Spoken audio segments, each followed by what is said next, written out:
ಯಕ್ಷಗಾನ ಕಲೆಯನ್ನು ನಾಡಿನಾದ್ಯಂತ ಪ್ರಚಾರಪಡಿಸುವ ಉದ್ದೇಶದಿಂದ ಆಪ್ತಮಿತ್ರ ಬಳಗದ ಮೂರ್ನಾಡು ಕಲಾ ಸೇವೆಯೊಂದನ್ನು ಆಯೋಜಿಸಿದೆ. ಬಳಗವು ಹಮ್ಮಿಕೊಂಡಿರುವ 2ನೇ ವರ್ಷದ ಈ ಕಲಾ ಸೇವೆ ಯಕ್ಷೋತ್ಸವ ಮೂರ್ನಾಡಿನ ಪಾಂಡಾಣೆ ಮೈದಾನದಲ್ಲಿ ಶನಿವಾರ ರಾತ್ರಿ ನಡೆಯಿತು. ಕಲಾಭಿಮಾನಿಗಳಿಗಾಗಿ ಉಚಿತ ಯಕ್ಷಗಾನ ಬಯಲಾಟವನ್ನು ಆಯೋಜನೆ ಮಾಡಲಾಗಿತ್ತು. ದಕ್ಷಿಣ ಕನ್ನಡ ಜಿಲ್ಲೆಯಲ್ಲಿ ಗಜಮೇಳ ಅಂತಲೇ ಪ್ರಖ್ಯಾತಿಯನ್ನು ಪಡೆದುಕೊಂಡಿರುವ ಹನುಮಗಿರಿಯ ಶ್ರೀ ಕೋದಂಡರಾಮ ಕೃಪಾಪೋಷಿತ ಯಕ್ಷಗಾನ ಮಂಡಳಿಯ ಖ್ಯಾತ ಕಲಾವಿದರು ಸಾಕೇತ ಸಾಮ್ರಾಜ್ಞೆ ಎಂಬ ಯಕ್ಷ ಪ್ರಸಂಗವನ್ನು ನಡೆಸಿಕೊಟ್ರು. ದಾಪೋಕ್ಲು, ಮೂರ್ನಾಡು ಸೇರಿದಂತೆ ವಿವಿಧ ಭಾಗಗಳಿಂದ ಬಂದಿದ್ದ ಸಾವಿರಾರು ಪ್ರೇಕ್ಷಕರಿಗೆ ಸಂಜೆ ಕಾಫಿ, ಲಘು ಉಪಹಾರ ಮತ್ತು ರಾತ್ರಿ ವೇಳೆ ಊಟ ಹಾಗೂ ಕಾಫಿ ವ್ಯವಸ್ಥೆಯನ್ನು ಮಾಡಲಾಗಿತ್ತು. Kodagu channel news, Duggala Sadananda, Napoklu. ಮಾಡಬೇಕು, ಸಾವಿರ ಮಂದಿಗೆ ಬೇಕಾದಂತಹ ಊಟದ ವ್ಯವಸ್ಥೆಯನ್ನು ಮಾಡಬೇಕು, ಅದಕ್ಕೆ ಬೇಕಾದಂತಹ ಹಣದ ಸಂಗ್ರಹ ಆಗಬೇಕು. ಇದೆಲ್ಲದಕ್ಕೂ ಒಂದು ರೀತಿಯ ಪಂಚಾಂಗದ ಹಾಗೆ ನೋಡಿ. ಈಗ ವೇಷದವರು ಕುಣಿಯುವಾಗ ನೀವು ಚಪ್ಪಾಳೆ ತಟ್ಟುತ್ತೀರಿ ಅಥವಾ ಎಂಜಾಯ್ ಮಾಡ್ತೀರಿ. ವೇಷ ಕುಣಿಬೇಕು ಅಂತಾದ್ರೆ ಹೀಗೆ ರಂಗಸ್ಥಳ ಬೇಕು. ಆ ರಂಗಸ್ಥಳ ಹಾಕುವ ಕೆಲಸದವರು ಬೇಕು. ಅವರು ಇಲ್ಲಿದ್ದಾರೆ ಅಂತ ನಮಗೆ ಗೊತ್ತಿಲ್ಲ. ಅದೇ ರೀತಿಯಾಗಿ ಆಪ್ತಮಿತ್ರರ ಬಳಗ ಅನ್ನೋದು ನಮ್ಮ ಯಕ್ಷಗಾನ ಬಯಲಾಟ ಈ ರೀತಿಯಾಗಿ ಪ್ರದರ್ಶನ ಆಗುವುದಕ್ಕೆ ಒಂದು ರೀತಿಯಲ್ಲಿ ಪಂಚಾಂಗದ ಹಾಗೆ ದುಡಿದಿದೆ. ಹಾಗಾಗಿ ನಿಮ್ಮ ಪರವಾಗಿ ಅವರಿಗೆ ಧನ್ಯವಾದಗಳನ್ನ ನಾನು ಸಮರ್ಪಿಸ್ತಾ ಇದ್ದೇನೆ.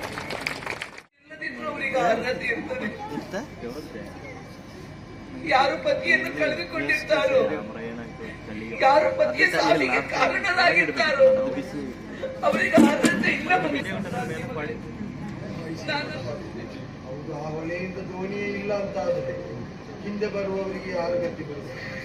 ಆದರೆ ಜೀವನದಲ್ಲಿ ಒಂದು ದಿನವೂ ಸಂತೋಷವನ್ನು ಅನುಭವಿಸಲಾಗುವುದಿಲ್ಲ ಅಣ್ಣ. ಅದಕ್ಕಾಗಿ ಅಪ್ಪನಿಗೆ ನಾನು ಆಡಿದ ಮಾತನ್ನು ತಪ್ಪಬೇಕು. ಹಾಗಿದ್ರೆ ನಾನು ಪ್ರಜೆಗಳಿಗೆ ಕೊಟ್ಟ ಮಾತನ್ನು ಬಿಡಬೇಕಾಗಿಲ್ಲ. ತಂದೆಗಾಗಿ ನಾನು ಆಡಿದ ಮಾತೇ ಮೊದಲಿನದ್ದಾದ್ದರಿಂದ ನಾನು ಅದಕ್ಕೆ ನಿಷ್ಠನಾಗಿದ್ದೇನೆ. ನನ್ನ ಮಗಳು ಹೇಳಬೇಕಾದ ಸ್ಥಿತಿ ಬಂತು ಅಂತಾದ್ರೆ ನನಗೆ ಇದಕ್ಕಿಂತ ದೌರ್ಭಾಗ್ಯ ಸ್ಥಿತಿ ಮತ್ತೊಂದು ಅಂತೇವೆ. ಹಾಗೆ ಮನಸ್ಸು ಬಹಳ ಒಳ್ಳೆಯದು. ಬನ್ನಿ ಮಗಳೇ, ನನಗೆ ಏನೋ ಸಿಟ್ಟು ಬಂದಾಗ ನನಗೆ ನೆನಪಿಲ್ಲದ ಕೆಲವೆಲ್ಲ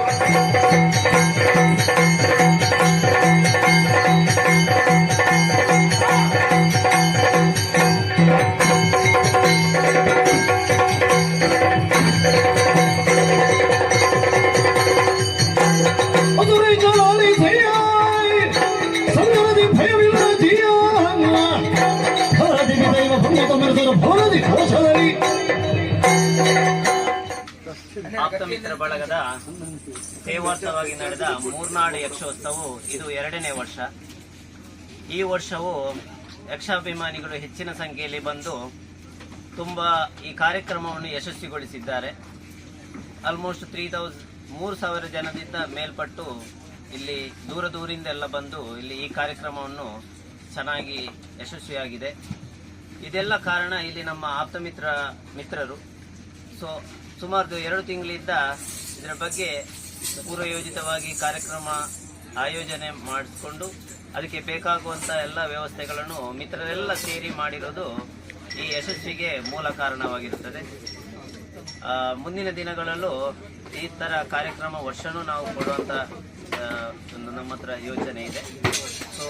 ಈಗೆಲ್ಲರೂ ಈ ಥರದ ಒಂದು ಯಶಸ್ವಿ ಕಾರ್ಯಕ್ರಮಕ್ಕೆ ಸಹಕರಿಸಿದ ಎಲ್ಲರಿಗೂ ಆಪ್ತಮಿತ್ರ ಬಳಗದ ಪರವಾಗಿ ಪ್ರೀತಿಪೂರ್ವಕ ಕೃತಜ್ಞತೆಯನ್ನು ಅರ್ಪಿಸುತ್ತೇವೆ.